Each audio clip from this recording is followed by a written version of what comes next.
incluidos en la exposición Los Incas más allá del misterio. En esta oportunidad nos acompaña Maribel Medina y Andrea San Martín. Ambas son historiadores del arte de la Universidad Nacional Mayor de San Marcos. Maribel Medina es licenciada en Historia del Arte, es conservadora textil en la colección del Museo Nacional de Arqueología, Antropología e Historia del Perú, y también es docente de la misma casa de estudios. Además, Maribel es una conservadora que ha participado en diversos proyectos expositivos que hemos realizado aquí en el Mali en los últimos 10 años, ¿no? Su presencia y participación activa en los Incas más allá del imperio es simplemente un capítulo nuevo, ¿no? Que ha permitido, y como vamos a ver ahora en su exposición y luego en la visita a las salas, ¿no? Ha sido muy importante para darle ese valor al medio que es el textil andino, precolombino, especialmente inca o de tradición inca de época colonial. Y por otro lado tenemos también a Andrea San Martín Armijo. Ella es historiadora del arte también de la Universidad Nacional Mayor de San Marcos. Estudió maestría en conservación y restauración de bienes culturales en la Universidad Politécnica de Valencia, en España, y ha realizado un diplomado en conservación de objetos arqueológicos en el Instituto Superior de Conservación y Restauración de Yachaiguasi, en Lima. Desde el año 2009 ha trabajado en el campo de la conservación para diferentes proyectos en Valencia y en Lima, y desde el año 2011 forma parte de nuestro equipo de conservación del Museo de Arte de Lima. Actualmente es la jefa del taller de conservación de este museo. Ambas nos acompañan hoy día, cada una desde sus propias experiencias con el material textil y de cómo este debe ser tratado en diferentes momentos para terminar luego en una vitrina de exhibición. Lo que nosotros vemos en las salas siempre es ya un producto realizado.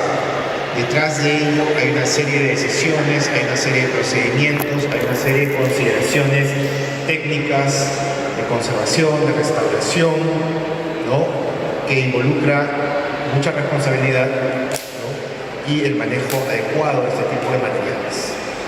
Para nosotros, como curadores, Cecilia Pardo, Renato Kusunoki y les habla Julio Cavado, trabajar en una muestra como los Incas más allá del imperio ha sido un reto muy grande, puesto que necesitábamos abordar una serie de temáticas históricas, culturales y artísticas que nos permitieran de alguna manera acercar al público una serie de narrativas para explicar quiénes fueron los Incas. Una pregunta muy fácil de hacer, pero muy difícil de contestar, y que nos dimos rápidamente cuenta de que teníamos que concertar, ¿no? Una serie de conocimientos trabajados desde la antropología, la historia, la arqueología, incluso la lingüística y también los temas de conservación, ¿no? Los tejidos definitivamente son una suerte de documentos de vital importancia para entender a sus productores y usuarios a través de las épocas. Y en el caso de los tejidos incas, estos nos revelan una serie de roles e identidades propios de agentes vinculados al Estado y en sí, en cierta forma, a la expansión del Tahuantinsuyo, ¿no? Muchos de ellos objetos que fueron producidos, ¿no? Y cuidados, guardados durante la época del virreinato y que luego, de manera tardía ya en la República, pasaron, ¿no? De familias quizás a colecciones privadas en el ámbito nacional o también terminaron en el extranjero, ¿no? Ese es uno de los grandes retos, además, con los cuales nos hemos tenido que enfrentar. Cuando hablamos de la cultura material de los incas, lamentablemente, ella no la tenemos aquí en Lima. Las mejores colecciones de los incas o están en Cusco, y muchas de ellas han salido de contextos arqueológicos, lo cual es una información vital para poder entender mejor la cultura de su tiempo, o gran parte la encontramos en los museos de Europa o en los museos de Estados Unidos o en Asia, ¿no? Entonces, terminar o producir una muestra como la que les estamos presentando aquí conlleva una serie de acercamientos a diferentes instituciones, a diferentes museos que han puesto el hombro de manera colaborativa para poder hacer realidad una exposición como esta, ¿no? museos como por ejemplo el Museo Rafael Narco, el Museo Amano, ¿no? El Museo Pedro de Osma y las colecciones del Estado, ¿no? Representadas por el Ministerio de Cultura, y todos estos museos como el Museo de Pachacama, el Museo de Puruchuco, el Museo Nacional de Arqueología, Antropología e Historia del Perú, y en todos ellos, o en casi todos ellos, hemos logrado seleccionar algunos ejemplos de textilería inca que nos permiten justamente presentar, ¿no?, una serie de temáticas vinculadas no solamente a la materialidad del tejido, sino a la presencia inca, a la relación entre los incas y otros pueblos, y también, obviamente, temas como roles e identidad. Sin más, doy paso ahora a Maribel. Andrea San Martín, nuestra conservadora y jefa del taller de conservación del Mali, para que nos cuente un poco cuál ha sido el proceso llevado a cabo desde el taller, ¿no?, como parte del equipo, ¿no?, que está detrás de esta muestra en el Museo de Arte. Gracias. Gracias. ¿Me escuchan? Sí. Sí, yo quería aprovechar, aparte de hablar específicamente de los textiles, un poco explicar el rol del taller de conservación para preparar una exposición, ¿no? Todas las áreas del museo participan de alguna manera, y nosotros especialmente en la preparación de obras. El Mali, cuando organiza una exposición, dentro de su presupuesto destina un fondo especial para conservación de obras y también para la preparación de soportes para los museógrafos. Entonces, dentro de esas actividades que hace el taller, que está conformado por conservadores, técnicos en conservación, restauradores, nos encargamos de, una vez ver la lista general, que al principio es una lista bastante larga, una lista preliminar, nos encargamos de evaluar nuestras obras una por una, ¿no?, haciendo un reporte de condición, viendo el tipo de deterioro que tienen, si están aptas para exposición o no, qué tratamiento necesita de conservación, cuánto tiempo tomaría, si tenemos el personal adecuado. Entonces, todas estas cositas las hacemos antes, más o menos lo ideal es como 2 años antes o 1 año y medio antes para tener tiempo. Y en este caso se escogieron no solo textiles, sino obras sobre papel, fotografías, pinturas, cerámicas, casi todos los soportes, pinturas. Y en este caso, textiles, en un comienzo se escogieron, bueno, varias obras de varias instituciones que también nos hicieron llegar sus requisitos, y nosotros en algunos casos pudimos otorgarles los materiales que nos solicitaron para su conservación. Y en el museo, en un comienzo, se seleccionaron más o menos 20 o 15 piezas textiles, de las cuales algunas ya habían estado en exhibición y otras en el almacén, ¿no? Habían estado en ambiente estable, pero estaban en regular estado de conservación. Entonces, una vez que se hizo la evaluación de los daños, ¿no?, los daños que se suelen ver en ese tipo de soporte, como debilitamiento de fibras, roturas, ataques de insectos, si es que lo tuviera. Entonces, todas esas cosas los evaluamos junto con Maribel.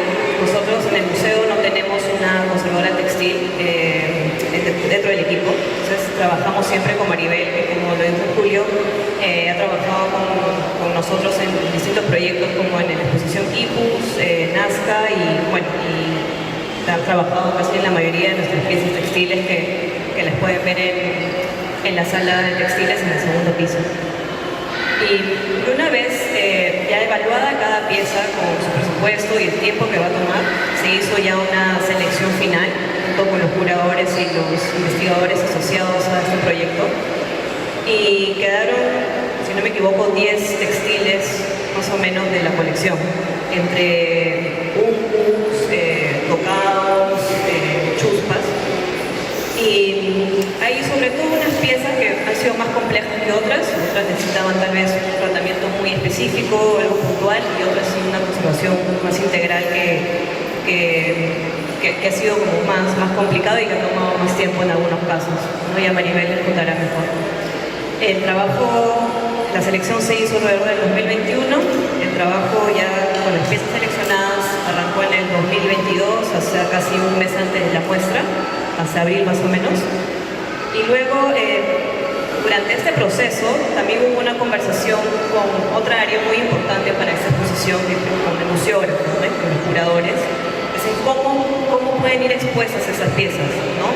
Ahí, como verán ya en la sala, lo vamos a ver mejor, hay unas piezas que están sobre mesa, otras que están montadas de forma vertical, horizontal, otras que en maniquí. Entonces, cada pieza tiene ciertos requisitos, ¿no? Que son conversados por los conservadores junto con el que diseña la exposición, ¿no? Todo eso lo vamos a ver. Y también en sala vamos a ver mejor el tema de la conservación preventiva, sobre todo de los textiles, ¿no? Que es uno de los soportes más susceptibles al deterioro. Entonces se tiene que ver la humedad, la temperatura de la sala, la iluminación específica para cada pieza. En este caso, la iluminación, algunas personas se quejan de que a veces la luz es muy bajita para los textiles, pero bueno, tiene una razón, ¿no? Que hay un límite que se permite en la conservación por ser, ¿no? un textil muy sensible, un material muy sensible. Y solo antes de dar el paso a Maribel, hay dos textiles que han ingresado, que los van a ver en la exposición, que son dos uncus muy especiales, que son nuevas adquisiciones en el museo. Entraron en el 2021 y 2022. Entonces esta es la primera vez que se van a ver en exposición. Sobre todo la que vamos a ver en el video, que es la que está en la pantalla. Esa me parece que ingresó en el 2021 y es importante porque es un ejemplar que se suele ver tal vez en museos internacionales, pero aquí en colecciones públicas es muy raro encontrarlas. Entonces es una oportunidad para verla y precisamente todavía conservada, ¿no? Entonces le doy pase ahora, vamos a ver el video, creo, ¿no? Que dura más o menos unos 7 minutos para ver los procesos de conservación de esta pieza. En el marco del proyecto de exposición sobre los incas y gracias al fondo otorgado por la Oficina Federal de Cultura del Gobierno Suizo, el Museo de Arte de Lima, Mali, se encuentra trabajando en la conservación y puesta en valor de sus colecciones textiles. Una de estas piezas es una camiseta ceremonial o ungu, incorporada recientemente a las colecciones del Mali. Este ungu pertenece a las colecciones del Museo de Arte de Lima. Es un ungu estilo inca, denominada ajedrezada o endamero, y va a ser intervenido a nivel de conservación y restauración. Este ungu debe haber tenido un telar de sujeción de 4 estacas, o sea, uno a cada lado, donde se han colocado primero las urdimbres, estas blancas, y después 3 colores de hilos de camélido para las tramas. Este es uno de los inicios, de los extremos del ungu, donde se han colocado urdimbres un poco más gruesas. Aquí podemos notar, por ejemplo, como unas venitas, que es el orillo, en este caso es orillo de trama. Está compuesto por hilos de urdimbre un poco más gruesas que los elementos internos, por eso es que se denota mucho más en cada uno de los extremos. La encontramos un poco desgastada en la zona central, que pertenecería a la zona del cuello, donde se puede ver la exposición de las urdimbres por desgaste de las fibras de trama, que son en este caso el rojo, la fibra de camello. Según las crónicas de Francisco de Jerez, secretario personal de Francisco Pizarro, centenares de soldados vestidos con túnicas ajedrezadas similares a esta conformaron el séquito que acompañó al Inca Atahualpa cuando ingresó a la plaza de Cajamarca al encuentro de los españoles.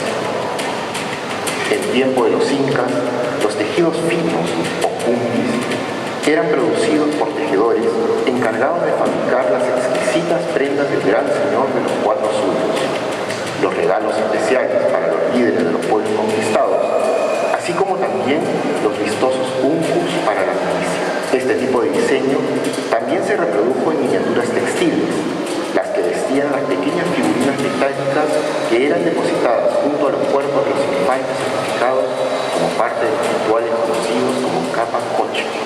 La importancia de esta vestimenta parece haber perdurado en la figura de algunos curacas o señores locales durante la colonia. A pesar de ello, pocos son los ejemplares conservados en los museos y colecciones del mundo entero. Esto motivó el rescate, estudio, conservación y puesta en valor de este ungu de la colección del Mali.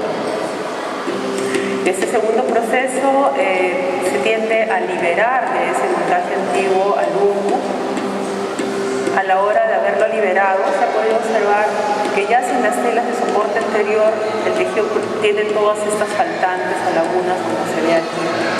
Por ello, se utiliza como un sistema de refuerzo para la manipulación una tela de tul.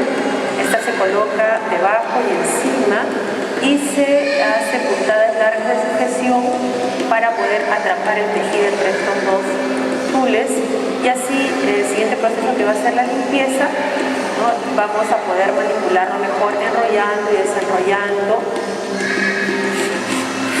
Estamos humectando las zonas con agua destilada, colocándole un papel absorbente debajo y encima, ejercemos ligera presión y dejamos un poquito de peso en cada color. Cuando lo liberemos vamos a ver si está botando suciedad o está botando color. En esta segunda etapa lo que se trata es de ya colocarle una tela de soporte al textil. Le he retirado el pull de protección que tenía encima, solo quedaba el de debajo, y le he colocado un papel celofán, el cual tiene el calco en la zona central. Esto es sujetado con el celofán, cogiendo el tejido con unos alfileres puntualmente para que a la hora de enrollar se puedan levantar con facilidad y después colocarlos en la tela de soporte.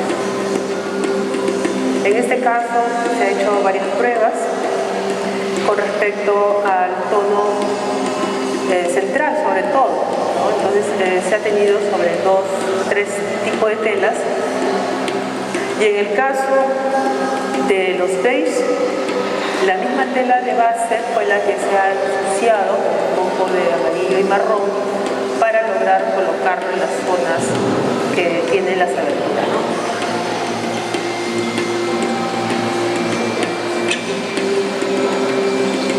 Entonces ahora comenzamos a desarrollar el lungo sobre su nueva tela de soporte, sobre la cual va a quedar consolidada y ya va a ser la tela que le va a dar estabilidad sobre todas las zonas centrales. En las zonas que tienen aberturas, que son las más claras, en esas zonas se van a colocar puntualmente elementos por debajo que van a ayudarnos a manejar el cambio de color.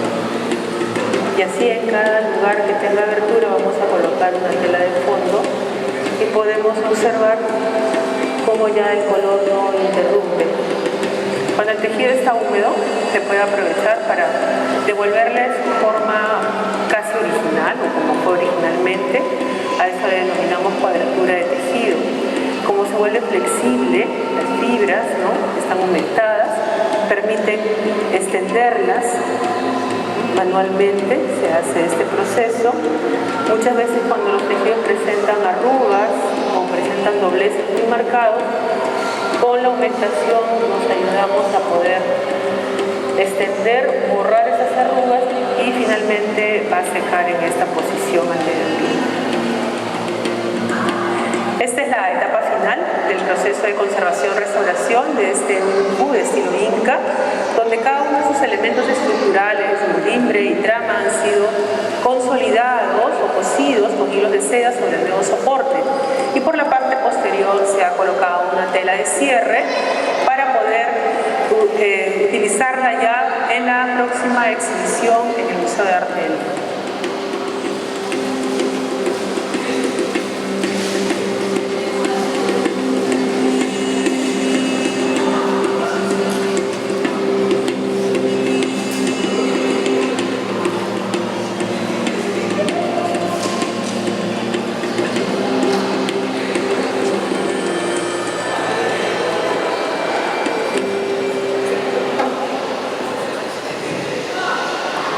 A todos.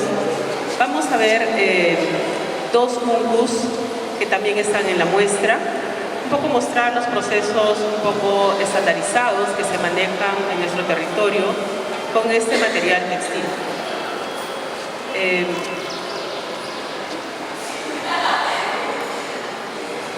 Como lo manifestó Andrea, el material textil es un material bastante sensible. Y como es un material orgánico, su proceso de envejecimiento es natural. Lo que se hace en el ámbito de la conservación es tratar de aletargar este proceso interviniéndolo bajo diversas metodologías que son sostenidas en este campo, ¿no? Una de ellas, por ejemplo, como manifestó Andrea, es la evaluación. Partiendo de ello podemos nosotros especificar cuál es el problema que tiene y el tratamiento que tiene que recibir para su próxima exhibición. Inclusive también en el ámbito de la conservación se hace la sugerencia de los sistemas de exhibición o montaje que deben de tener. Vamos a ver rápidamente algunos de ellos. Este es un UNCU de horizonte medio, está distribuido a manera de recuadros y lo que está compuesto aquí es la urdimbre de algodón y las tramas, todo lo que ven de color ustedes, está en fibra de camélido. Como ustedes pueden ver, tiene zonas de aberturas, faltantes, rasgaduras, decoloración y cierto ámbito de suciedad. Entonces, en la evaluación se determina su sistema de limpieza primero,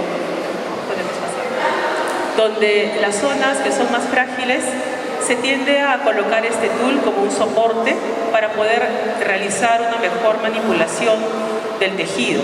Y también a la hora de su limpieza o lavado nos permita enrollar y desenrollar fácilmente el textil, porque consideremos que es más o menos de unos 2 metros de largo, ¿no? Es bastante amplio como para poder alzarlo con la mano, tendríamos que enrollarlo y desenrollarlo.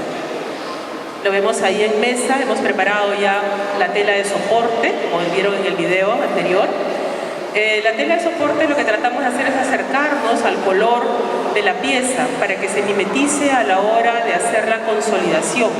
Cuando hablamos de consolidación en textiles quiere decir que cosemos con hilos, en este caso con hilos de seda que se llaman crepelina, los cuales también los teñimos al color necesario del cambio cromático de las piezas. Ahí ya está sobre la mesa con su soporte, la parte posterior de cierre también para evitar ver todo el proceso que se ha realizado. Esto es más que todo una formalidad estética que se realiza. Y la funcionalidad de esta pieza era pues estar doblada, ¿no? En su sentido de trama, ¿no? Para poder formar lo que es el UNCU propiamente. Este sí fue un que demandó un reto mayor, ¿no? Como ustedes pueden verlo, ahí parecía que le faltaban muchas partes, estaba en realidad con pérdida de elementos de urdimbre. Las urdimbres son de algodón y tienden a envejecer más rápido que la fibra de camélido. Entonces todo lo que ven de color ahí es fibra de camélido. El marrón oscuro y el amarillo, rojo y blanco que están ahí. Entonces era un UNCU que tenía diseños de rombos en la parte media central, a manera de fajas en las dos disposiciones delante y detrás. Lo que hemos tratado de hacer aquí dentro de su evaluación es ver el porcentaje de daño que tiene y la propuesta de trabajo. Pero había que considerar que a diferencia del UNCU anterior, este no estaba abierto, tenía zonas de cierre laterales. Igualmente se encapsula para su mejor manipulación. Se trata de hacer una limpieza con agua destilada y aprovechar nivelar nuevamente la distribución ordenada de los elementos, tanto de urdimbre como de trama. Hasta ahí estamos recuperando más o menos el formato del UNCU. Aquí hemos preparado una tela de soporte que, dependiendo un poco de la luz, se ve, a veces parece más clara por la foto, pero en realidad se integró muy bien al textil. Y cuando ya tenemos, es como hacer un UNCU interno, ¿no? A manera como de un forro.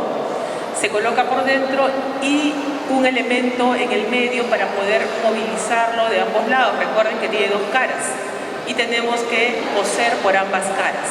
Por eso ponemos un elemento al medio y ordenadamente vamos recuperando el diseño en el caso de los rombos y en el otro sentido de las tramas marrones, nuevamente ordenándolas y distribuyéndolas en la zona que les correspondía. Aquí vemos este proceso. En el tema de conservación de textiles prehispánicos no se reintegra, no colocamos elementos de relleno para que queden subsanados esas zonas faltantes. Lo que hacemos es consolidar sobre soportes. Y así pudimos recuperar el UNCU, ¿no? Por ambos lados y quedó ya dentro de su formato original Claro que demandó a veces ciertas rectificaciones, eso es lo que sucede en un proceso de conservación. Se va evaluando según el comportamiento de la pieza, se puede reestructurar un poco el planteamiento de la metodología del trabajo. Bien, gracias. ¿Alguna pregunta?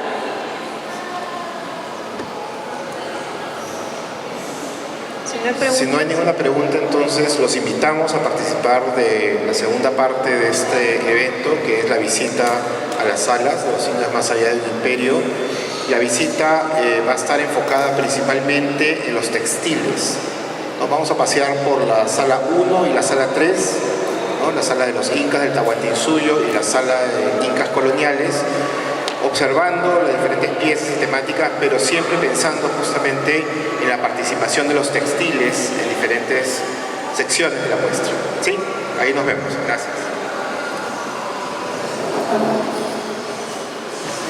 Unir toda esta información que venía de las crónicas, con la evidencia que tenemos de la arqueología, con la riqueza material y visual de muchos objetos que hemos podido traer a nuestras salas, ¿no? Claro, asumiendo retos como la pérdida de materialidad de la cultura inca a partir de 1532 en adelante, ¿no? Especialmente los objetos metálicos pues se funden, se forman en monedas y desaparecen en la economía europea, y desde el siglo XIX muchas colecciones se enriquecen fuera del Perú, ¿no? Y nos dejan bastante poco. Pero, digamos, el Museo de Arte de Lima se caracteriza en ser una de las pocas instituciones, si no es que la única, que mantiene una política activa de coleccionismo. Es decir, no nos hemos cerrado a la colección de 7.000 bienes que nos legaron en los años 60, la Memoria Prado, que es una parte de la colección de Javier Prado y Ugarteche, que fue entregado al Museo de Arte cuando se fundó por miembros de la familia Peña Prado y Prado, ¿no? Sino que a lo largo de los años, y especialmente en los últimos 20 años, se han formado dos comités, ¿no? El Comité de Adquisiciones de Arte Contemporáneo y el Comité de Formación de Colecciones para Arte Histórico. Este último, del cual también formo parte, lo que busca es poder encontrar, ¿no? Una suerte de prendernos radares, ¿no? De colecciones que existan en el mundo, no solamente en el Perú, y tratar de hacer los esfuerzos para poderlas traer y que formen parte de nuestra colección y poderlas dejar al público, ¿no? Y ese ha sido el caso de esta camiseta, o unku, ¿no? Que hemos logrado repatriar el año pasado. Estuvo vendiendo en una exhibición, en una subasta internacional en los Estados Unidos. Entonces la adquirimos, ¿no? Y la camiseta pues nos habla un poco de la fina textilería muy propia de época imperial. De repente, Maribel, puedes acompañarnos aquí con nosotros para poder un poco más de algunas piezas. Para nosotros es clave porque los diseños y la tecnología utilizando algodón y lana de camélido nos habla de una pieza muy fina. Claro, todo el mundo siempre dice que tan bien se conserva, ¿no? Y una de las razones por las cuales se conserva así, o es que se mantuvo en un sitio de la costa, y todo lo indica, cuando uno lo ve de manera clara, es que esta pieza no ha tenido un contacto directo con los fluidos del cuerpo. Es decir, no vestía un fardo funerario ni había estado en contacto con un muerto. Eso quiere decir que la pieza se mantuvo fuera de ese tipo de contextos, quizás guardada en estas cajas de piedra como la que se encontró en el Titicaca alguna vez, ¿no? O también, que era muy usual, se fabricaban las cosas y se mantenían como una suerte de mementos. En la época colonial, ¿no? Muchas de estas piezas recordaban, era la memoria viva, ¿no? De toda esta grandeza de la época imperial del Tahuantinsuyo, ¿no? Claro, muchas cosas también, queros, uncus, terminaron destruyéndose, escondiéndose, especialmente después de 1781, ¿no? Cuando finalmente cae José Gabriel Condorcanqui y se prohíbe cualquier imagen vinculada, cualquier vínculo con lo indígena y la memoria de lo indio. Esta pieza además es importante porque visualmente nos conecta, ¿no? Con toda una discusión que ha habido especialmente en el último año sobre esta famosa huifala, ¿no? Habrán escuchado sobre la bandera del Tahuantinsuyo. Nosotros no es que queramos hacer algún tipo de aseveración diciendo sí, existió. Lo único que podemos decir es que este tipo de patrón, y leyendo las crónicas, se nos dice que estuvo muy vinculado, los uncus ajedrezados, a los soldados, a la milicia, ¿no? Y cuando revisamos el quechua colonial, nos damos cuenta que la palabra inca no era una palabra que hacía referencia a un pueblo, que es usualmente como nosotros la usamos hoy en día, sino inca era una categoría muy acotada para referirse a hombres adultos llamados para la guerra, es decir, los soldados, ¿no? Y nos habla de un tipo muy particular de estrategia de avance imperial, ¿no? La milicia. Sabemos, por supuesto, y eso lo vamos a descubrir un poco a lo largo de la exhibición, que no fue la única estrategia que los incas utilizaron para poder consolidar un imperio. Primero estaba la negociación, y esa negociación justamente involucraba el regalo de prendas finas para que los señores locales, asimilándose, se vistieran como incas o recibieran las famosas aquillas o los queros de madera para poder brindar, ¿no? Y esa es parte de la primera negociación. Obviamente, si se rehusaba, lo que venía era la confrontación. Maribel trabajó también con esta pieza, ¿no? No tuvo la misma intervención, vale decir, que la del grupo ajedrezado, pero quiero dejar a Maribel para que les cuente algunas anécdotas quizás o algunos datos vinculados a esta pieza. Lo que quería un poco manifestar era, siempre en el mundo andino se habla de la dualidad. Aquí también la confusión entre el elemento natural y el animal. El algodón como urdimbre, la fibra de camélido como es el pelo del animal, ¿no? Que no es lana, sino se dice fibra de camélido. Estructuralmente son componentes que se pueden armar. Si se quisiera, por ejemplo, trabajar sobre urdimbres de fibra de camélido, la fricción de la misma por la velocidad rompería los hilos. Por eso es que corre mucho más rápido con las urdimbres de algodón. Por eso se complementan muy bien también, ¿no? Este unku ya cuando vino tenía un proceso de intervención. Los procesos de intervención anteriores, lógicamente, empleábamos otro tipo de materiales, como hilos de algodón, ¿no? Telas que eran no teñidas. Entonces, eso se retira y la nueva propuesta es consolidar con hilos de seda y con telas que cromáticamente se asemejen hacia el color real de la pieza. Reconstruir cada cuadradito, porque muchos de ellos estaban un poco rotos, demanda más trabajo que cuando trabajamos zonas más amplias, ¿no? Entonces, de repente, por ahí salía esto de los retos de las cosas que suceden cuando uno trabaja la conservación. Cada textil es diferente, ¿no? Nos indica un sistema en el que tenemos que acomodar y reformular nuestras metodologías de intervención, ¿no? En cuidado del textil. Además, es un textil que está cerrado también, ¿no? No nos permite libremente, como los que están abiertos, consolidarlos todo en plano. Claro, y son elementos justo que están mencionando los ribetes laterales, ¿no? O esos rebotes de zigzag, son elementos propios de las túnicas imperiales, ¿no? Entonces, para nosotros, llegar a obtener una pieza y tenerla en nuestra colección de este tipo nos permite mostrar esta riqueza textil de la cual los propios cronistas hablaban, ¿no? Porque algunas veces se considera que más importante que el oro y la plata estaba la riqueza de los tejidos. Una riqueza que no es solamente por el material o por el trabajo invertido, sino la tecnología que hasta el día de hoy sobrevive. Mucha de esta tecnología en el sur andino todavía se mantiene. Pueden haber cambiado los iconos o la parte visual externa, pero la estructura y la forma de trabajo es algo que todavía se mantiene en varias comunidades andinas. Por la diversidad del área geográfica que tenemos, ¿no? Los textiles, por ejemplo, este es un tapiz, pero es un tapiz que se llama entrelazado, se entrelazan así las fibras. Regularmente son cerrados porque están pensados para lugares donde hace frío, probablemente, ¿no? En cambio, cuando tenemos tapices abiertos, que son los kelly, o tejidos muy ligeros como las gasas, están más condicionadas a la costa norte, donde el clima es más cálido, ¿no? Y estos unkus son muy pocos los que se tienen en las colecciones, ¿no? Y sobre todo en esos estados de conservación. Por eso viene la importancia, ¿no? De la colección también de este unku aquí en el Mali. Y son de los denominados, según los cronistas, los tejidos de Cumbi, ¿no? Los que eran de élite. Ya lo que es importante, y para eso llamo a Andrea, para que un poco nos ilustre, porque es muy importante el primer paso, ¿no?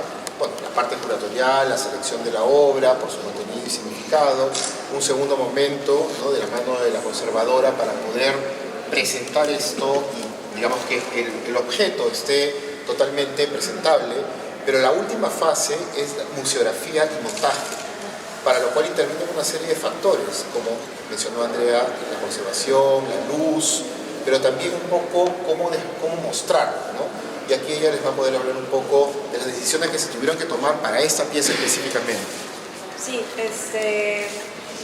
siempre hay una primera propuesta que es de parte del museógrafo, que suele ser un arquitecto, en este caso de Mali, y él nos hace una propuesta de cómo le gustaría, junto con los curadores, que esté presentada, ¿no?, la pieza. Y nosotros en constante comunicación con Maribel, que es la que, bueno, había intervenido y conocía mucho más la estabilidad de esta pieza, estábamos en constante comunicación y viendo cuál era la manera, o sea, tratamos como que haya un consenso entre el museógrafo y el conservador, ¿no? Al final siguen las recomendaciones del conservador, pero tratamos un poco de compaginar, de llegar a un acuerdo de las dos áreas. En este caso, el museógrafo quiso que esta pieza esté en una estructura en T, ¿no?, si que era posible. Y con Maribel lo conversamos, y como era un textil que no estaba en tan mal estado de conservación, regular estado, y le había cambiado el soporte, el forro interno, entonces decidimos que sí era factible. Y para que la pieza no esté en contacto con la misma estructura, solemos poner alrededor de la estructura de metal, que después pueden ver por aquí, napa o algodón, algo que no esté en contacto directo con la pieza, ¿no? Y también unos forros internos, que hizo Maribel en este caso, para que no esté, digamos que la estructura, la parte superior, no esté cargando todo el peso, ¿no? Entonces, si pueden ver acá en los costados, se puede ver que tiene un forrito, una almohadita, digamos. La idea era poder presentar la pieza lo más cercano posible a cómo un unku se despliega, ¿no?, cuando uno lo usa. Obviamente la otra opción hubiera sido colocar un maniquí, colocar el unku, pero eso genera unos pliegues. Porque a decir verdad, cuando alguien utiliza un unku no es como las ilustraciones de Guamampoma, que parece todo un cuadrado, un rectángulo caminando, sino que se generan ciertos pliegues, ¿no? Lo cual es importante saber, pero tampoco íbamos a poner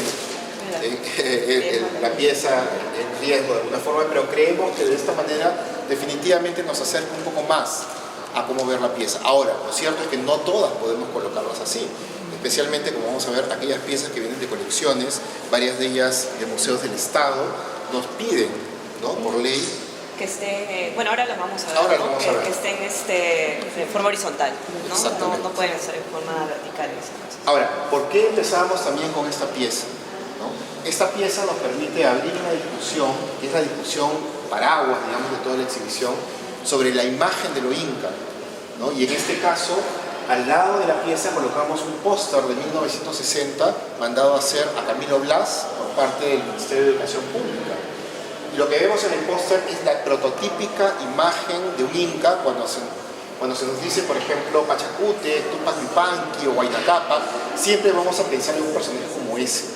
A todos nos han enseñado en nuestros libros de textos o en las láminas Huascarán, siempre están.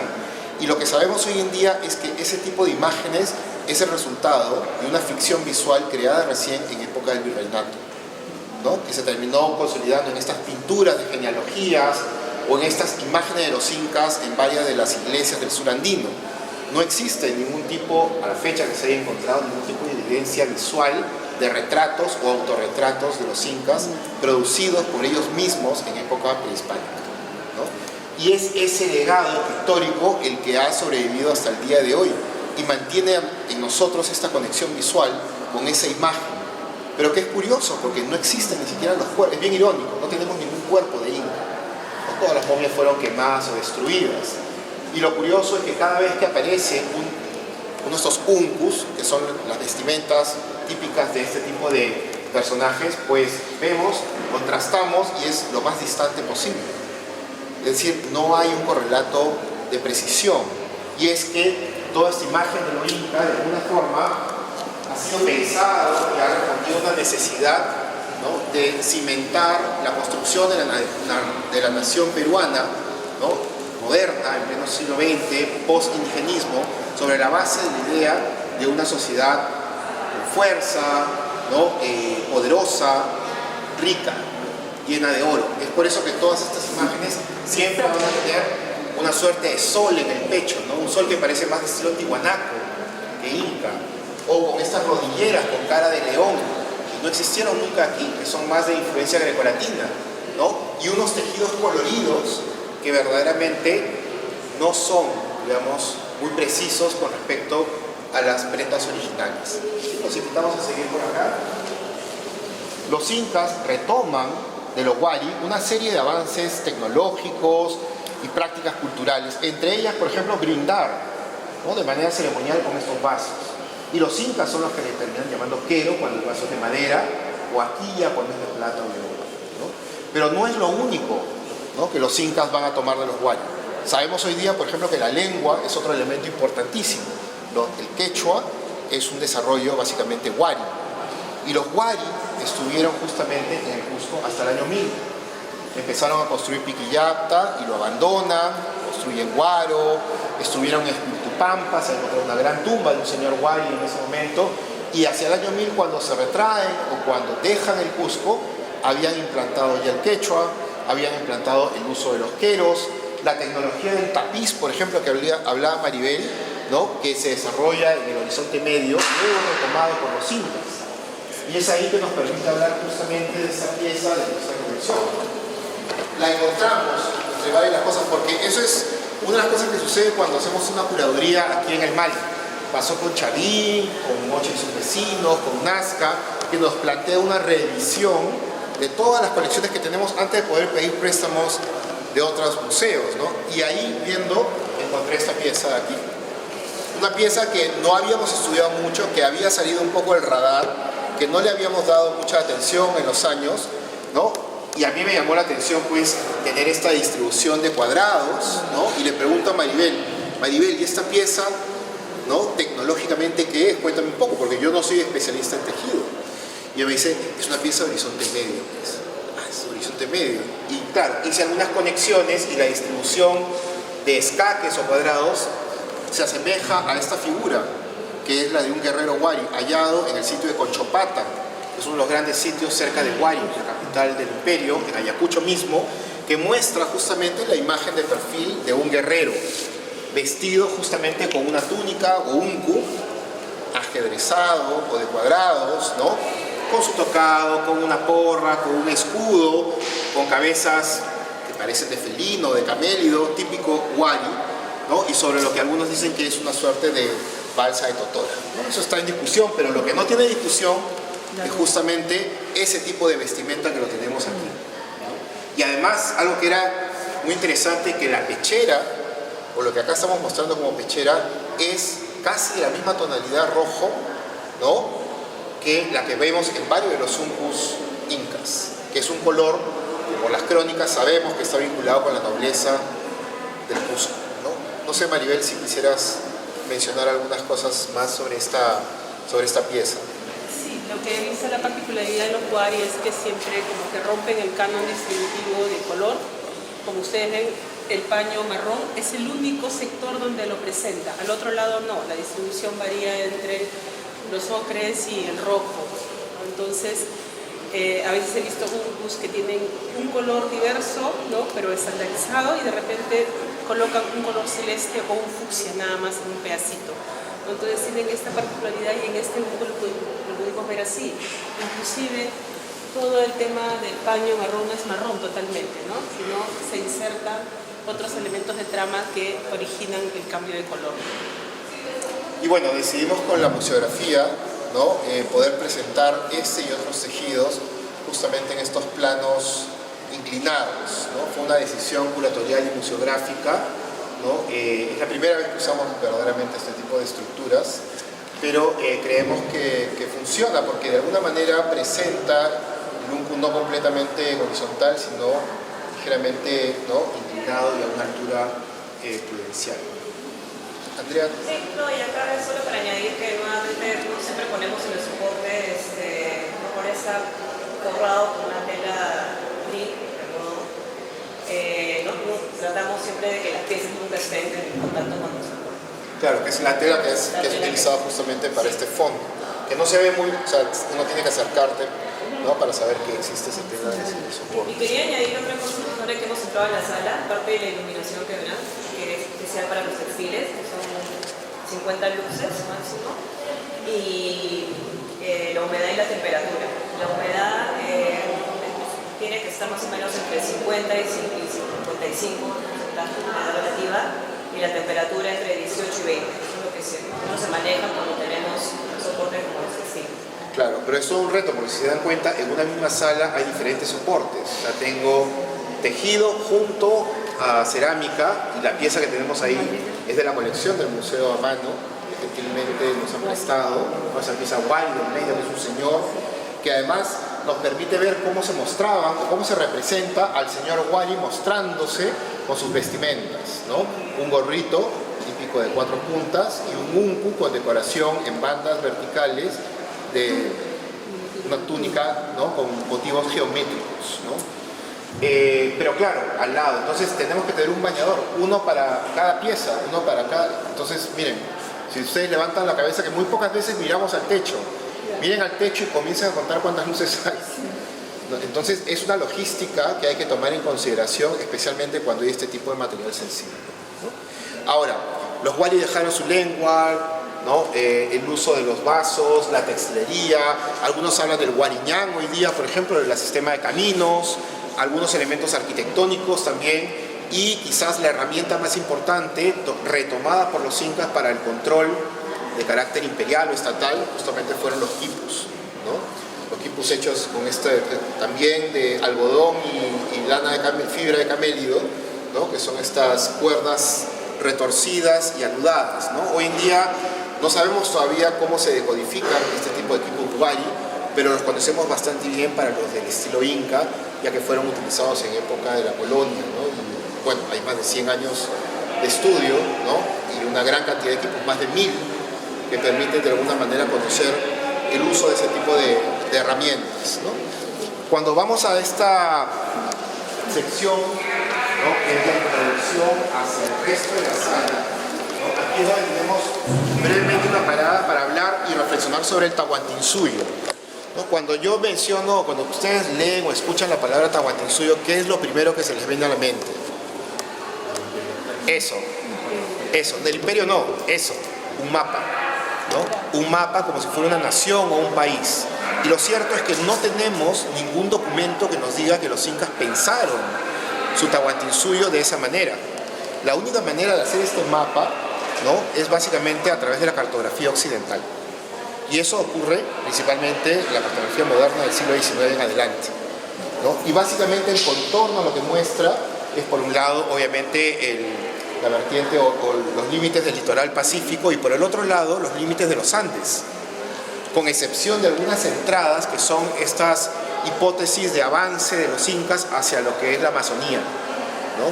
Y que verdaderamente esta es la zona que más va a cambiar o va a poder seguir cambiando en los próximos años. Hasta el año 91, por ejemplo, esto no había, esto tampoco y esto tampoco. Son propuestas que en la academia se han venido haciendo a partir de lectura de fuentes y de propuestas y de hallazgos arqueológicos. O sea, la única manera de crecer esto es encontrando extensiones del Capañán o nuevos sitios o nueva evidencia de ocupación inca. Sin embargo, cuando usamos el quechua, que es algo que había mencionado anteriormente, César Itier nos ha planteado que el concepto de Tahuantinsuyo no es como nos habíamos acostumbrado a pensar de 4 partes o 4 territorios reunidos, sino 4 filas de personas, suyo entendido como una fila. Entonces, el Tahuantinsuyo es reunión de gente y no reunión de espacio, lo cual es perfecto para entender el Tahuantinsuyo en cualquier lugar en donde el Zapa Inca o su representante estuviera al centro y pudiera congregar a 4 grupos de personas que entraban en las plazas, en el Aucaipata, el Cusco o en cualquier plaza de esos nuevos Cuscos que se fueron fundando, como Huanucopampa, como Tumebamba. Siempre las plazas incas son cuadradas o rectangulares, siempre tienen 4 esquinas y 4 lados, ¿no? Por ejemplo, los cronistas hablan de cuando llegaba el Inca a Huanucopampa, hay un ushnu donde se sentaba, llegaban todos los pueblos congregados en esa provincia y entraban a la plaza. La única manera de entrar básicamente es por las cuatro esquinas, ¿no? En esta revisión ideal de Tahuantinsuyo, entonces es muy importante las relaciones humanas, ¿no? Y debió haber sido importante la vestimenta, cómo te muestras y cómo ante el otro, ¿no? Y en este caso, esta túnica o camiseta, ¿no? Que pertenece a la colección del Museo Larco, ¿no? Que fue también prestada, es un ejemplar muy interesante, podríamos decir que es un estilo híbrido de alguna forma, porque vemos la parte inferior y superior de la prenda con unos detalles estilísticos que más parecen el Chinchaysuyo, ¿no? Hay gente que dice, oye, esto parece Chan Chan, otros me dicen la huaca centinela de Chincha, sea A o B, está dentro del territorio que se conocía como Chinchaysuyo. Sin embargo, la parte media es interesante porque tiene estas representaciones que usualmente llamamos tocapo, ¿no?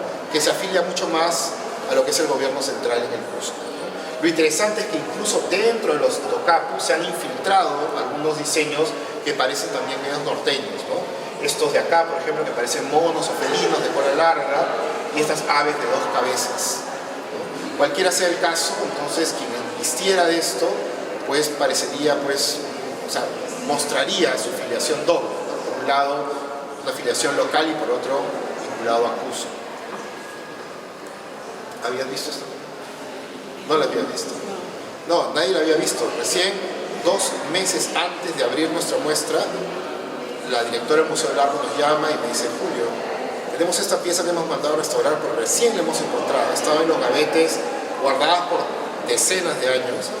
No les interesa y me mandan una foto. ¿Qué creen que le dije? No, claro, en 2 minutos estaba en el Museo del Largo para poder ver la pieza, ¿no? Y claro, obviamente es una pieza exquisita, por decirlo menos, ¿no? Yo no conocía una pieza similar, especialmente esta combinación, ¿no? De elementos y con una presencia de tocapos bastante fuerte, ¿no? Vamos por acá. Esta zona central, ¿no? Es bastante especial porque nos permite hablar y reflexionar en torno a los roles e identidades. Por un lado, identidades masculinas vinculadas al concepto de Inca, hombre adulto llamado para la guerra, que es la acepción del quechua colonial. Y para ello, justamente, el centro, ¿no? Se focaliza en esta túnica o ungu, de la cual Maribel ha hablado, porque ella ha sido partícipe de todo el proceso de conservación y puesta en valor del mismo. Esto que vimos en el video, pues es ¿no? Se ve bastante diferente, una vez que se muestra también en esta estructura en T. El cronista, como decía el video, el cronista Francisco de Jerez, que fue un testigo de la toma del Inca Atahualpa en Cajamarca, describe que su séquito, que lo rodeaba y lo cuidaba, estaba vestido con estas túnicas, ¿no? Que parecían tener un tablero de ajedrez justamente en la tele. Y claro, aquí hemos tratado de reconstruir con otras piezas textiles, de madera y piedra, ¿no? Un poco la idea, de manera idealizada, la figura del guerrero inca, ¿no? Con un casco de nuestra colección, unas canilleras que vienen de la colección del MUSEN, del Museo Central, del Banco Central de Reserva, y del Museo Nacional esta onda, ¿no? Una guaraca, y la macana, que es la porra.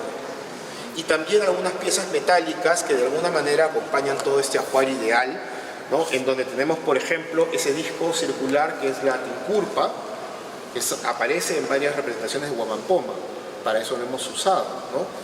No hemos querido abusar de Huamampoma porque de alguna manera sus imágenes son de fines del siglo XVI, ¿no? Y de alguna manera se construyen sobre la memoria de varias décadas posteriores al desarrollo de muchos sucesos. Pero en ese caso, el capitán Inca se le reconoce justamente por ese disco como el que vemos en la urna pequeña, ¿no? Y en el casco de los capitanes también se lleva ese elemento metálico que se conoce como cañipo, ¿no? Que también lo pueden llevar amarrados a los yautos los administradores de diferente rango en época de la transición o la colonia temprana, ¿no? Claro, la vestimenta masculina, ¿no? Que se caracteriza muchas veces por tener esta distribución en vertical de los elementos, ¿no? A diferencia de las femeninas que vamos a ver después, también nos permite diferenciar funciones. Por ejemplo, los soldados se vinculan con este ajedrezado y más bien los administradores son los que usualmente llevan esas túnicas con listas o bandas en vertical, muy parecida a la que tenemos aquí. Distribuidas en horizontal vemos la combinación de color de rojo y negro, y de ahí el nombre de guairuro, ¿no? Y la chicha que producían ellas era guardada en contenedores de dos colores, el color crema y el color rojizo, como el que vemos, por ejemplo, allá en la parte de la sección de arte y representación. Y esa chicha era destinada para los militares y los administradores. Era otro tipo de chicha, otro tipo de mujer que trabajaba en ella. Este tipo de prendas se lee, digamos, con el patrón de manera horizontal. Es una prenda bastante larga, por lo cual se ceñía el cuerpo y al final se daba la vuelta, ¿no? Para poder, ¿no? Tener claro, se sostenía utilizando además los tubos metálicos de gran tamaño que permitían sostener el laxo. Y luego las mujeres llevaban la jikya, que era una suerte de capa, ¿no? Que les cubría los hombros y la espalda, y esa también se sostenía con otro tupu, que también se le conoce como tiki, que son más pequeñitos, también metálicos como los tenemos acá. Y en la parte de la cintura, ¿no? Se sostenía el vestido con fajas, ¿no? No es como esta, porque esta es una faja de tejedora, como la que se representa allí en la ilustración de Huamampó, ¿no? Esta tiene, los cordones son mucho más gruesos, y en la parte de aquí hay unas placas de madera por dentro que le dan más fuerza para poder atar, ¿no? Los telares de cintura a los postes. Sí, por supuesto. Okay, solamente quería contar vestimenta masculina y vestimenta femenina. La distribución vertical, como es cuello y mangas, es para el género masculino, y las aberturas de uso para las mujeres, aberturas horizontales. Esta pieza, como bien dijo Julio, se dobla esta parte y se envuelve sobre el cuerpo de la mujer, debajo de los brazos, y se suben estos lados y se ponen los tupus ahí. Entonces, al hacer esto, está creando como un cuello ojal, y también para las mangas. Por eso, para la vestimenta femenina es distribución horizontal las aberturas, y para masculina vertical. Era lo que quería contar. Sí. Además, algo que es interesante y que, bueno, Rémulo Franco no lo ha trabajado mucho, pero cuando uno ve los registros y lo publicado por él, el hallazgo de esta pieza, la pieza estuvo perfectamente doblada, ¿no? Y es la pieza mejor conservada que existe en cualquier museo del mundo, ¿no? De una prenda femenina. Una muy parecida, pero de color crema, en lugar de amarillo, es la que hay en Colombia, ¿no? Que dicen que es como de una de las esposas de Atahualpa. Pero esta fue hallada cerradita, y dentro, ¿no? Cuando uno ve las fotos, encuentra restos de coronta de maíz, de espondilus y algunas piedritas, ¿no? Y otros materiales pequeñitos. Y cuando uno lee en las crónicas qué es ese tipo de asociación de prendas con ese tipo de restos, es lo que los cronistas llaman huacanqui. ¿Saben lo que es un huacanqui? Un amarre de amor. Entonces, técnicamente podría corresponder justamente a eso, ¿no? A un amarre de alguien, ¿no? Interesado en alguna agya, una guairuro agya probablemente, y que haya dejado todo este hechizo, ¿no? O esta magia, ¿no? Bien dobladito y como ofrenda en esta huaca importante, que era el templo viejo de Pachacamac, un templo que ya había dejado de ser utilizado aparentemente por cientos de años, pero que los incas, cuando llegan a Pachacamac, la respetan, no la destruyen, ¿no? Y hacen obviamente su templo del sol. Y la importancia de ese amarre, ¿no? Porque contiene, por ejemplo, espondilus, que no es propio del lugar. Claro. El maíz, que simboliza, por ejemplo, un elemento importante porque se elaboraba la chicha con ello, ¿no? Y las plumas. Esa era la otra cosa. Y eso nos lleva justamente para hablar de estas piezas que tenemos aquí. Las plumas fueron muy importantes, y se menciona que cuando moría el Inca, ¿no? Parte de los funerales incluía una ceremonia conocida como purucaya, en donde grupos de hombres y mujeres seleccionados terminaban vistiéndose como pájaros, es decir, completamente vestidos con vestimentas cubiertas de plumas, ¿no? Y claro, aquí hemos traído algunas piezas que nos hablan o que nos muestran el uso de la pluma, por ejemplo, en tocados como este, ¿no? Este tocado es muy parecido, no tan hermoso, vale decir, como el puruchuco que hay en el museo que tenemos en Ati, ¿no? Es del mismo estilo que circulaba aquí en la costa central y en la costa norte, ¿no? Los tocados chimú, por ejemplo, especialmente de colores muy encendidos, con plumas de aves amazónicas, es muy común. Este de acá, de nuestra colección, está adornando una cabeza falsa que debió haber estado cosido a un fardo funerario de época Horizonte tardío o época inca, ¿no? Y esa pieza que tenemos allá, que es un uncu que viene de la colección del Museo Central, el Banco Central de la Reserva del Perú, que está cubierto de plumas probablemente de aves amazónicas. Hoy en día varios investigadores están planteando que los incas no salían todo el tiempo a cazar aves para poder fabricar sus piezas cubiertas de plumas, sino que estaban ya criando aves. O sea, las tenían todo el tiempo para poder estar extrayendo periódicamente las plumas que se iban renovando en estos animales, ¿no? Esta, incluso si damos cuenta, parece representar, ¿no?, ciertos elementos cuadriculados que nos hace recordar mucho al uncu que habíamos visto de Guerrero, e incluso el tocado que vemos ahí, las plumas en la parte superior también tienen esta distribución en colores oscuros y claros, ¿no? El uso de las plumas también aparece, por ejemplo, en los tocados que llevan algunos niños o niñas de estos entierros especiales, estos sacrificios que se conocen como capacucha o capacocha, como Juanita en Ampato, por ejemplo, o los niños y niñas en Yuyayaco, en Salta, en Argentina, o en Cerro del Plomo, en Chile, ¿no?, que eran niños de las élites locales que eran enviados hasta el Cusco para ser recibidos por el Inca, y luego el Inca, después de unos rituales en el Aucaypata, comenzaba a dejar niños y niñas como parte de ofrendas, ¿no?, que le correspondía a cada huaca principal en el Cusco o luego en las zonas de las provincias, ¿no?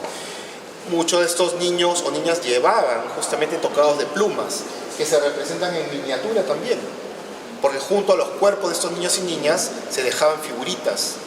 Si eran niños, con figuritas masculinas; si eran niñas, figuritas femeninas, las cuales estaban vestidas, ¿no?, con prendas en miniatura, y algunas de esas prendas incluían justamente estos tocados de plumas. Sí.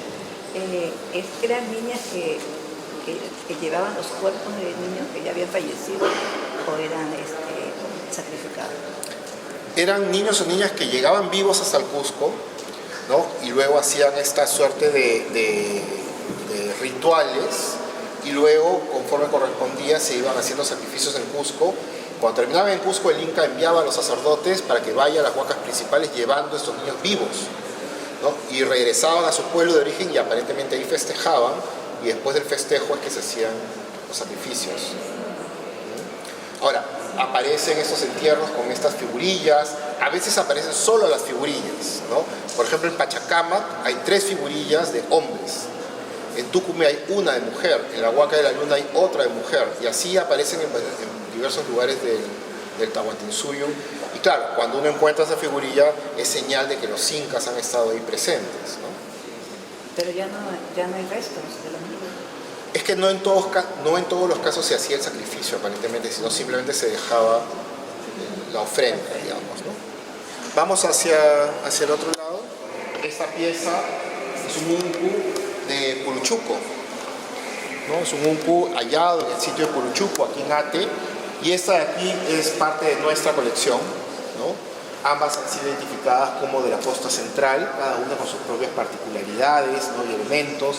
E incluimos esta pieza que, si bien no es un textil, nos habla de la importancia del tejido, especialmente las prendas con listas o bandas verticales, que deberían ser las que utilizaban los curacas o administradores en las regiones, ¿no? En este caso es una pieza de estilo chimú inca, pero que fue hallada por Guillermo Koch en el sitio de Paredones, en la misma zona de Puruchuco, ¿no? Es una tumba que además ha salido en National Geographic, es bien famosa. El señor del algodón, me parece que le llamaron en su momento, porque tenía una momia, un fardo funerario relleno de una gran cantidad de algodón. Y aquí presenta este señor con la túnica de listas, ¿no? Por acá también tenemos otras piezas. Esta es del Museo del Banco Central de Reserva. Es una pieza de estilo Chuquibamba, es una guara, o ha sido reconocida como un taparrabo. Y esta de acá es del Museo de Arqueología, Nacional de Arqueología, Antropología e Historia, donde trabaja Maribel. quien nos puede hablar algo de la pieza, ¿no? Aquí le hemos colocado las dos porque hace esta referencia a este símbolo de estrellas, ¿no? O de soles, ¿no saben? ¿Perdón? Las estrellas de 8 puntas. De repente quieras decirnos algo de estas Una piezas. característica de este estilo denominado Chunibamba con la región, ¿no? Entonces, ver la importancia de que cuando hay una incursión sobre el territorio, en este caso los incas, lo que pasa no es que se imponga totalmente, sino pervive la tradición del lugar, ¿no? Fusionado con ciertos elementos que se requería en el imperio también.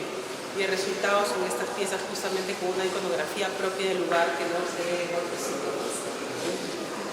Y aquí nos gustaría cerrar con esta pieza y con una temática muy importante que son los tocapu. Mucho se ha hablado y hace poco se ha revivido la vieja hipótesis del tocapu como sistema de escritura, ¿no? Sin embargo, a la fecha, ¿no?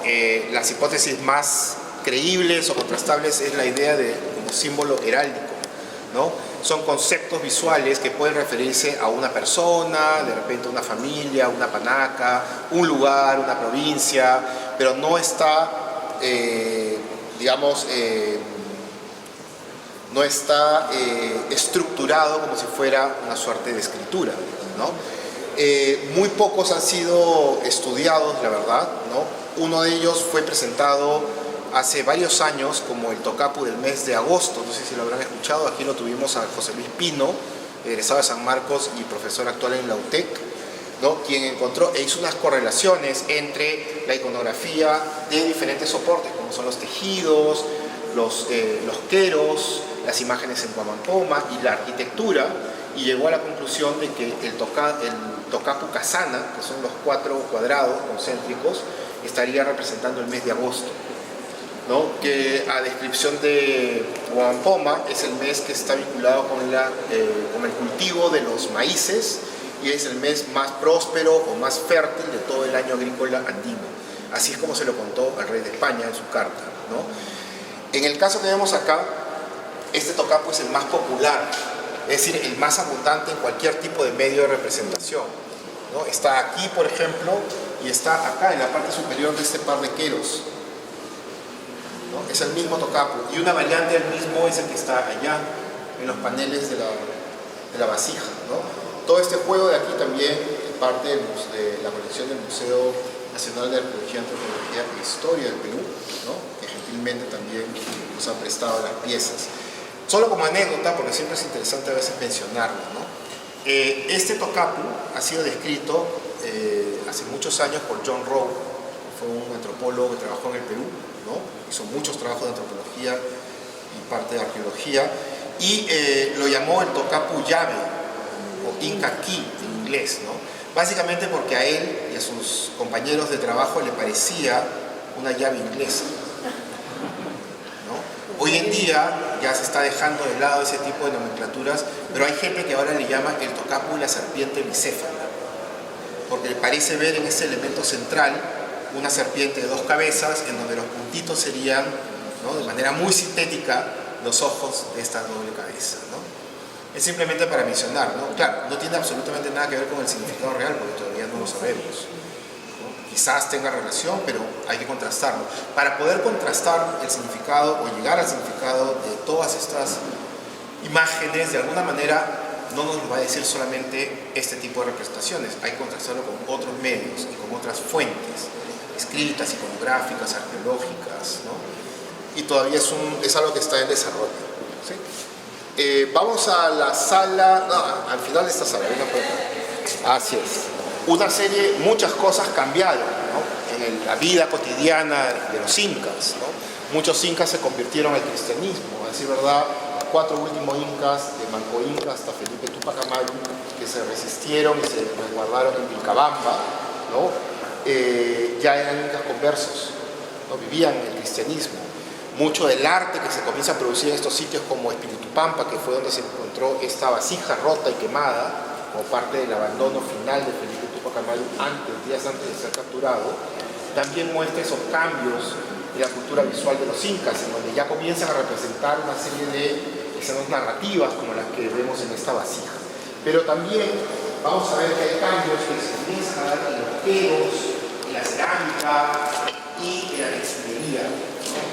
Y en el caso de los tejidos vamos a ver, ¿no?, que podemos contrastar. Digamos, rápidamente podemos ver que tienen un mismo diseño y es lo que nos llama la atención. Ambas piezas forman parte de nuestra colección. Esta fue adquirida hace unos años y esta entró con la memoria Prado, ¿no? Y al igual que en muchos casos ha sido como que siempre relegada, porque la pieza, ustedes vieron las fotos, estaba bien destruida, ¿no?, con muchos faltantes. Pero claro, fue un reto para nosotros y no podíamos desaprovechar, porque claro, cuando yo vi las piezas y vi las fotos, rápidamente comencé a encontrar estos patrones que me llamaron la atención, y viendo bien la pieza en vivo, encontré los ribetes y el zigzag, y eso me decía que era una pieza de época imperial. Entonces llamamos a Maribel, ¿no?, quien acudió rápidamente, y le tomó ¿cuántos meses, Maribel? 6 meses. 6 meses poder trabajar esta pieza, ¿no? Y claro, para nosotros es muy importante porque más allá del diseño, la tecnología nos dice una serie de cambios, ¿no? Esta pieza no es solamente bonita y fina o con estos elementos propios de las piezas imperiales, sino que los cumbicamayos tejían una sola pieza. Y este es el caso, ¿no? Las piezas se abren, ¿no?, y se tejen de una sola, pero de manera casi matemática, ¿no?, contando el paso de las tramas, ¿no?, de las tramas, ¿no?, de las tramas por la urdimbre para cambiar los colores. En este caso no ha sido igual, ¿no? Esta franja se ha cosido posteriormente e incluso cuando uno lo ve, la perfección no es la misma. Es decir, aquí no se ha estado cortando, sino se ha ido agolpando el tejido, se ha ido creando conforme se ha ido avanzando, ¿no? Y es por eso que hay cierta, podríamos decir, imperfección, ¿no?, o dista mucho de la tecnología más precisa de época imperial. No sé si Maribel quisieras, o Andrea quisiera decir algo más sobre las piezas. Solamente recuerdas que esta pieza no tiene la abertura del cuello, sí. ¿no? Pensábamos que estaba cerrada, pero cuando se ha trabajado ha sido elaborada así, sin abertura del cuello. Probablemente es una pieza no que esté inconclusa, sino que ha servido para otro sistema de ofrendar, ¿no? No sé si tengan alguna pregunta sobre las piezas que hemos visto.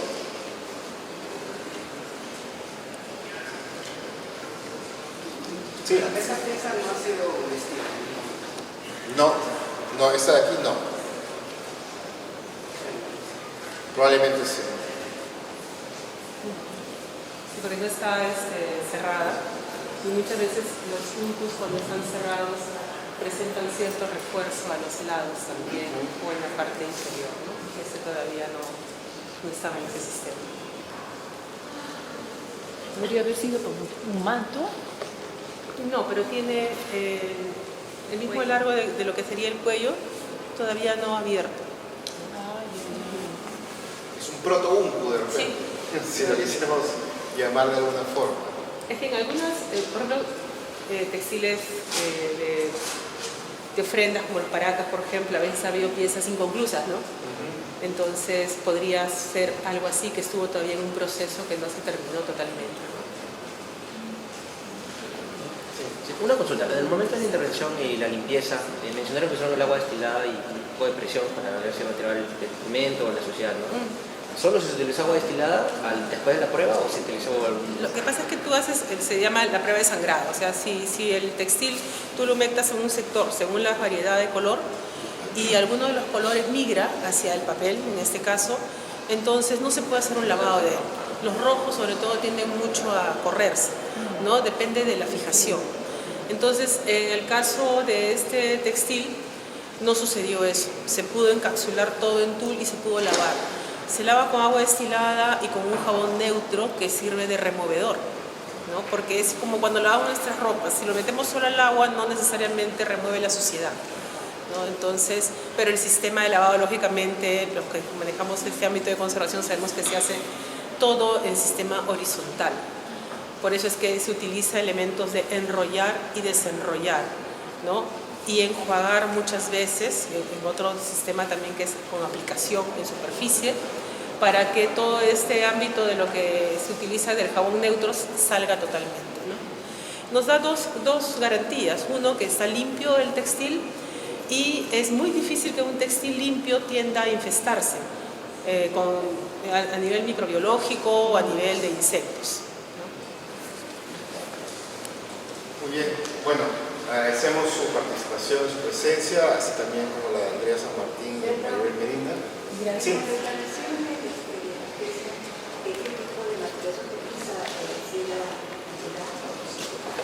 A ver, para reparar, para restaurar las piezas, para conservarlas, ¿qué tipo de materiales estás utilizando? Así, siempre se utiliza las telas de base, algodón, telas de algodón, porque las telas que tienen porcentajes sintéticos son sintéticas, hacen estática con los elementos naturales, entonces no se trabaja con ello. Nosotros manejamos el color, se tiñe. A veces encontramos en el mercado las telas muy acopladas al color, ya no se modifica.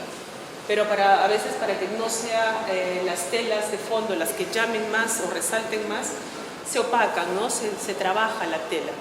Ahora, no se trabaja con un tinte natural, ¿no? A veces las personas pensamos de que el tinte natural sería mejor que un tinte industrial. No, un tinte industrial tiene un comportamiento de fijación estable.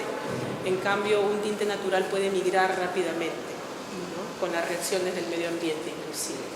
Y se consolida o se cose, todo se arma con hilos de seda natural. Antes no teníamos esos elementos, ¿no? Ahora últimamente sí se puede traer del extranjero.